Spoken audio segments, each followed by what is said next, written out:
A 17-year-old boy built a huge TikTok following by mocking Christians.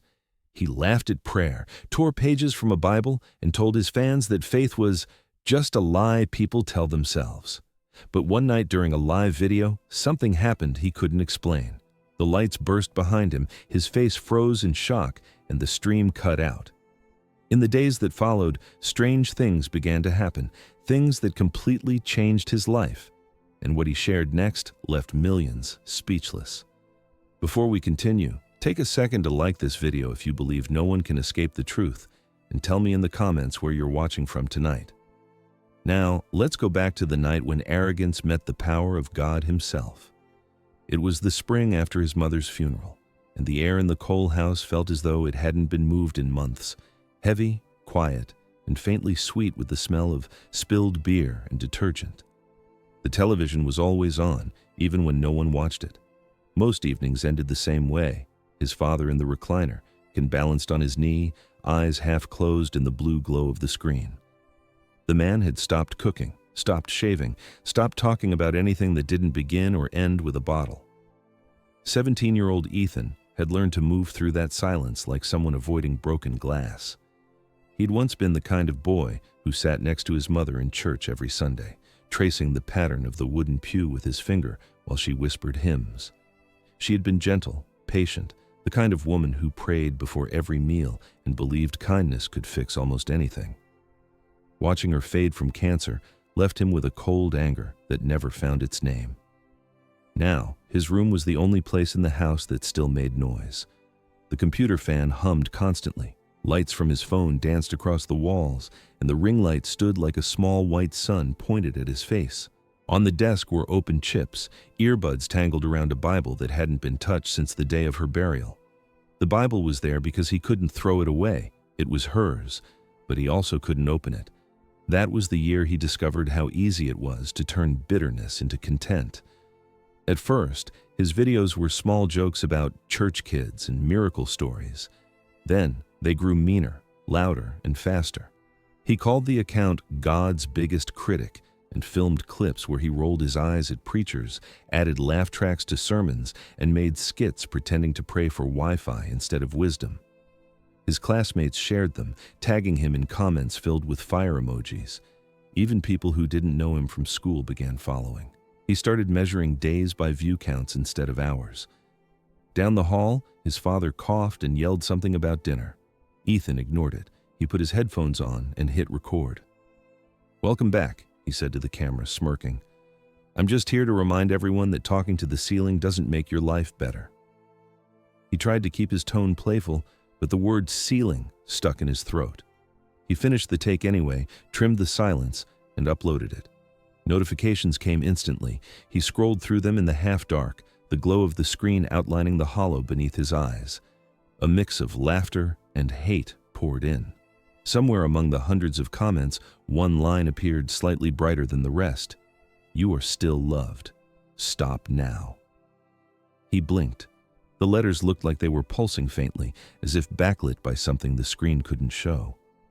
He tapped the name. It led nowhere. The account didn't exist. He stared at the phone until his reflection blurred with the text. For the first time since his mother died, he felt something other than anger, something smaller, uneasy, a warmth that didn't fit. He set the phone down. Outside, wind scraped across the window screen, and the power line hummed. In the living room, a bottle rolled off the table and clinked against the tile. His father muttered a curse, the same one he used when the television volume dipped. Ethan glanced at the family photo still hanging on his wall, his mother standing between them at his baptism, hand resting on his shoulder. He crossed the room and turned the frame face down on the shelf. But the quiet that followed wasn't empty. It pressed on his chest like a held breath. He opened the bottom drawer of his desk and took out the Bible she used to carry in her purse. The leather was soft, corners worn, her name etched faintly in gold. He ran his thumb over it but didn't open it. Later, as rain began tapping the window glass, thunder rumbled somewhere behind the hills. The photo he had turned over slid off the shelf, glass shattering softly on the carpet. He crouched to gather the pieces and saw that the picture itself was untouched, the paper perfectly clean, not even wrinkled. He set it gently on his desk beside the phone. He whispered into the empty room, "If you're real, do something." The lights flickered once. Then the house went still again, the television hum merging with the low roll of thunder outside. Rain carried through the night and into morning, thin and steady, like the sound of someone breathing against glass. The streets glistened under it, puddles reflecting the dull orange of stoplights that swayed quietly in the wind. Ethan walked with his hood pulled low, one hand in his pocket, the other gripping his phone as if it might explain something. His backpack was half unzipped, and the corner of a textbook darkened with rainwater. He hadn't slept much. The glow from the phone screen still burned behind his eyes, the faint outline of that strange message, "You are still loved. Stop now," echoing there every time he blinked. He crossed Main Street without thinking, earbuds in, the low thrum of bass cutting through the sound of the drizzle. The crosswalk sign flashed red, but he didn't notice. He was scrolling through comments, half reading them, half just watching the numbers climb. A voice cut through everything, clear, firm, close enough to make him flinch. "Ethan, stop!" He froze. The syllables were simple, unhurried, but they hit like a shove. An SUV blasted through the intersection, tires slicing through water, horns screaming as it missed him by inches. A rush of cold wind whipped across his face. He stumbled backward onto the curb, his heart punching against his ribs so hard that the sound filled his ears. A woman nearby gasped and pulled her child closer. Someone shouted if he was okay. Ethan could only nod, too stunned to answer. He turned, searching for the voice. Someone behind him, maybe across the street, a driver leaning out a window. But there was no one. The sidewalks were nearly empty, just a man walking a dog far down the block, and an old woman with a grocery cart already turning the corner. He pulled out one earbud. The song was still playing. The voice hadn't come from his phone. He touched his neck, realized his hands were shaking.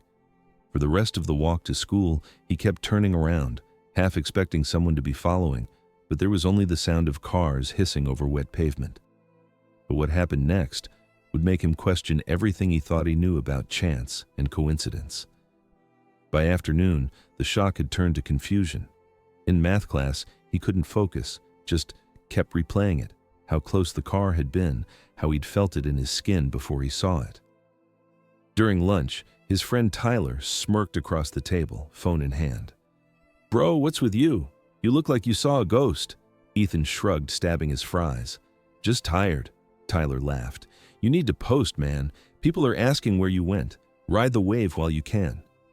He nodded absently, eyes drifting to the window where rain streaked down in thin, slow lines. When the final bell rang, he walked home instead of taking the bus. The clouds hung low, the air thick with the smell of asphalt and wet leaves. He took the long way back, through the underpass by the rail yard. The place always smelled of metal and smoke, the walls stained with old graffiti. A man sat on the curb near the entrance, wrapped in a heavy green army coat. His hair was long, brown with streaks of gray, beard tangled, hands rough and red from the cold. A small cardboard sign leaned beside him, "Still praying."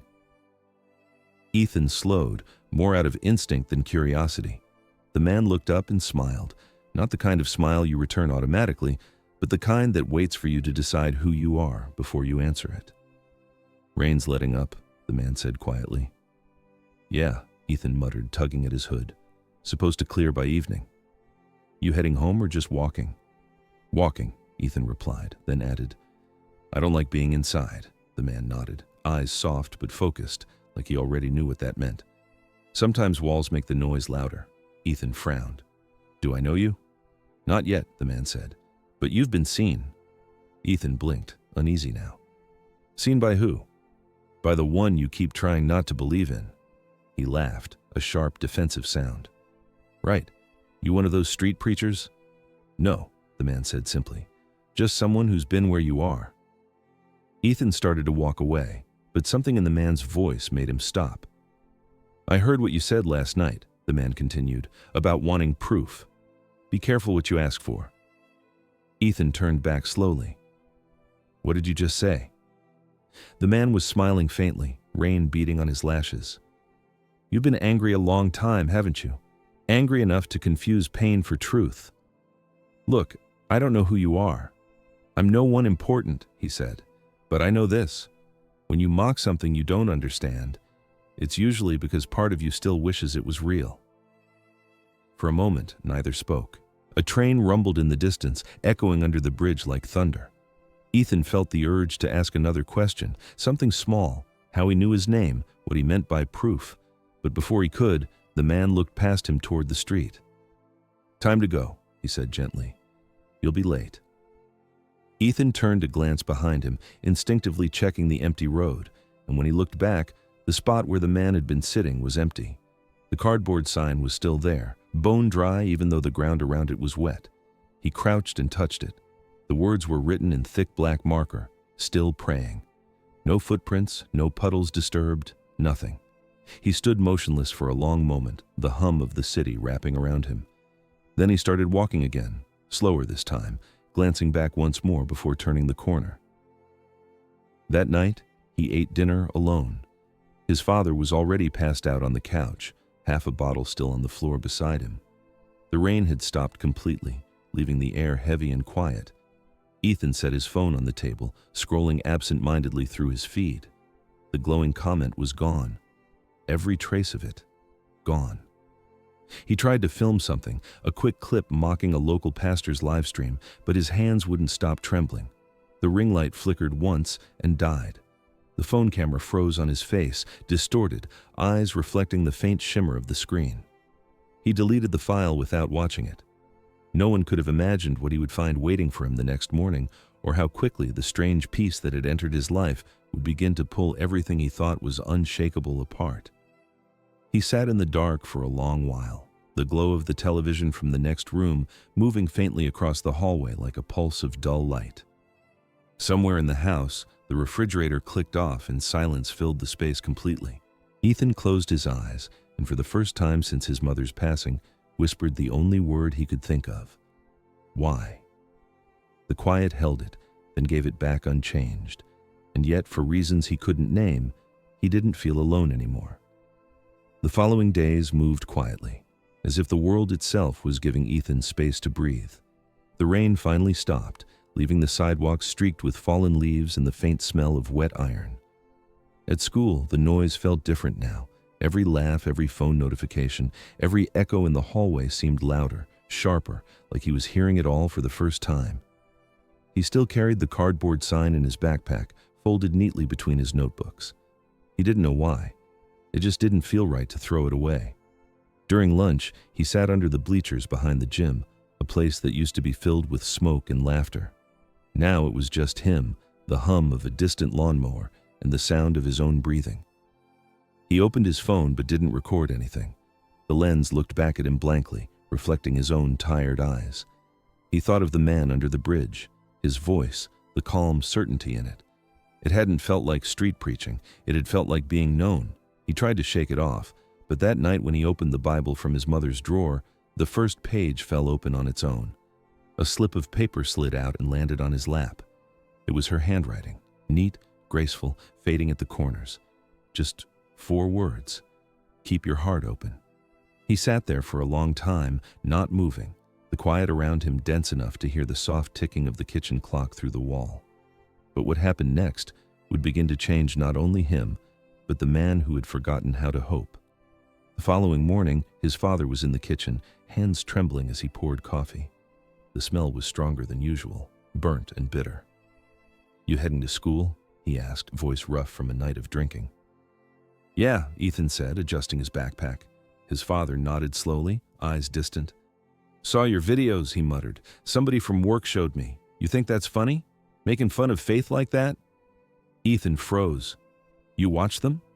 "I didn't need to," his father said. "The title was enough." He rubbed his temple. "Your mother believed every word she prayed. She never stopped praying for me."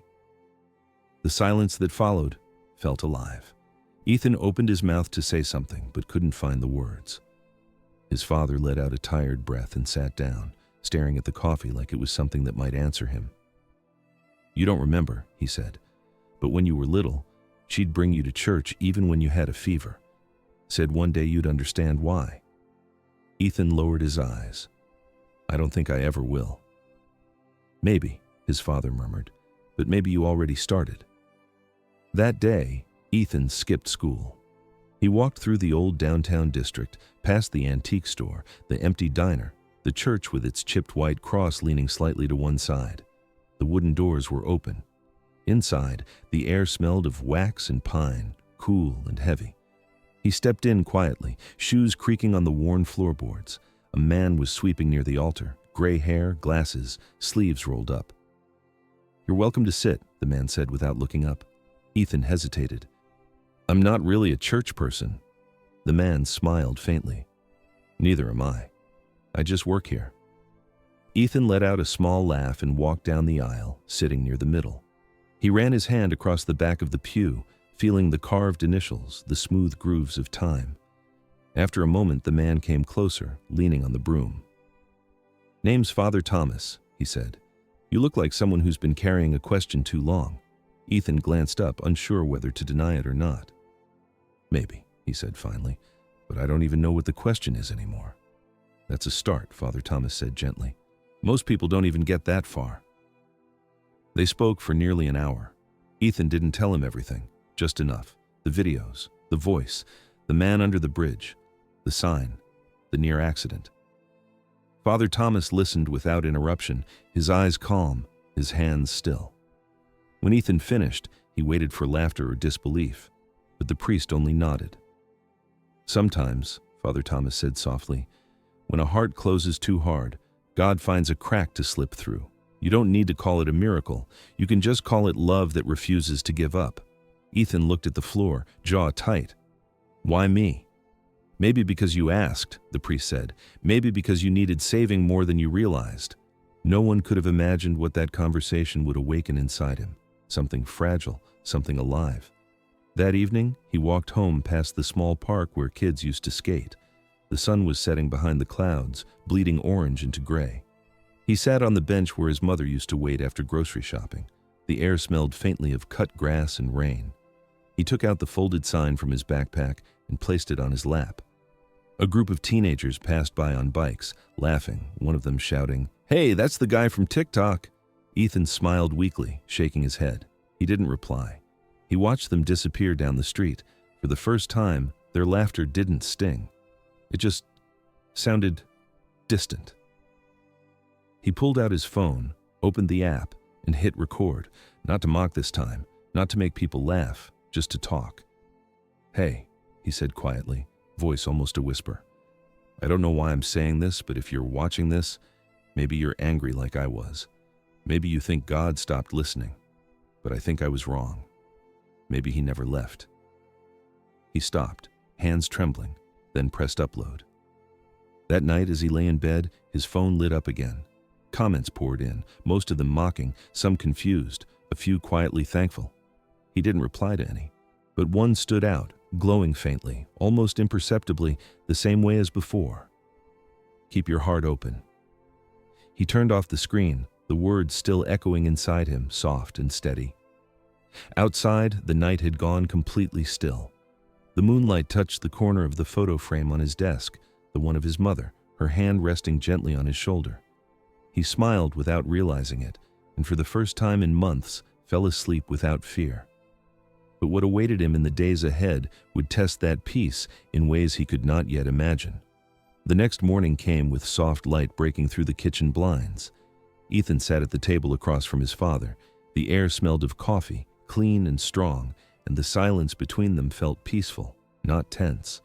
For the first time in a long time, neither of them needed to fill it with anything. "I saw your video again," his father said, stirring his cup. "The one you made last week." Ethan smiled slightly. "Yeah? You said you didn't think you deserved a second chance." His father looked up. "You do, son. We both do." Ethan nodded slowly. "I'm starting to believe that." His father hesitated, then said, "You know what I realized? Your mom's prayers never stopped working. Maybe they just took the long way home." That hit deeper than Ethan expected. He blinked hard and looked toward the window, where sunlight caught the edge of the old wooden cross Father Thomas had left. After breakfast, they went out to fix the fence in the yard. Boards creaked under their hammers, dust rising from the dry earth. For the first time since childhood, Ethan heard his father hum while working. a half-remembered tune his mother used to sing while cooking. They finished just before noon, both sweating, both smiling. His father sat on the porch steps and looked out at the yard. "Feels good to build something again," he said. Ethan nodded, leaning against the railing. "Feels like she'd be proud." "She would," his father said quietly. "You sound like her when you talk now. Not because you believe everything she did, but because you're learning to forgive like she did." That night, Ethan sat at his desk with his phone on silent. He wasn't planning to post anything, but something inside told him to speak. He hit record. "I don't know if anyone needs to hear this," he began, "but maybe faith isn't about knowing. Maybe it's about trusting that love still finds you, even when you've pushed it away." He looked down, eyes wet. "For a long time, I thought God forgot about me. But now I think he was just waiting for me to stop running." He posted it and didn't check the comments. The screen went black, and for a moment, he saw his reflection there, half in light, half in shadow. Later, he stepped outside. The sky was full of stars, bright and still, and the air smelled faintly of wet grass. He took the folded cardboard sign from his jacket pocket, the one that said, "Still Praying," and set it on the porch railing. The ink had faded, but the message hadn't. He looked up, whispering softly, "I think I understand now." It wasn't dramatic. No bright light, no voice from the clouds, just the quiet certainty that he wasn't alone, that grace had been waiting all along. He thought of his mother, of the man under the bridge, of Father Thomas and the cross on the kitchen table, and of his father finally smiling again. Every part of it connected like threads in a larger story he could now see clearly. And standing there in the night, he understood what faith really was. It wasn't about proof. It wasn't about deserving. It was about the love that keeps showing up even after we've given up on it. It was about forgiveness, the kind that heals families, softens anger, and turns even pain into something holy. Because when God answers, he doesn't always shout. Sometimes he whispers through a stranger's kindness, through a voice that stops you in the street, through a moment that could have ended your life but instead gave it back to you. He breathed in the cool air and felt peace move through him like quiet light. And that was enough. Let us pray for those who have lost hope and for those who have pushed love away without realizing they were running from the only one who never left. Lord, remind us that your mercy doesn't wait for us to be perfect. It meets us right where we are, in the middle of our mistakes and doubts. Help us forgive what feels unforgivable, believe what seems impossible, and see your hand even in ordinary days. Heal the hearts that have forgotten how to trust, lift the families who've grown distant, and give each of us the courage to begin again. Let our lives become the answer to someone else's prayer. Amen. If this story touched your heart, take a moment to like this video so it can reach others who might need it tonight. Tell us in the comments where you're watching from, or share your own moment when faith found you again. Subscribe if you'd like to hear more true stories of grace and redemption, and share this with someone who might need a reason to believe that God still moves quietly among us. Thank you for watching. God bless you. Sometimes grace doesn't arrive in thunder or miracles. Sometimes it just walks beside you until you finally notice it was there all along.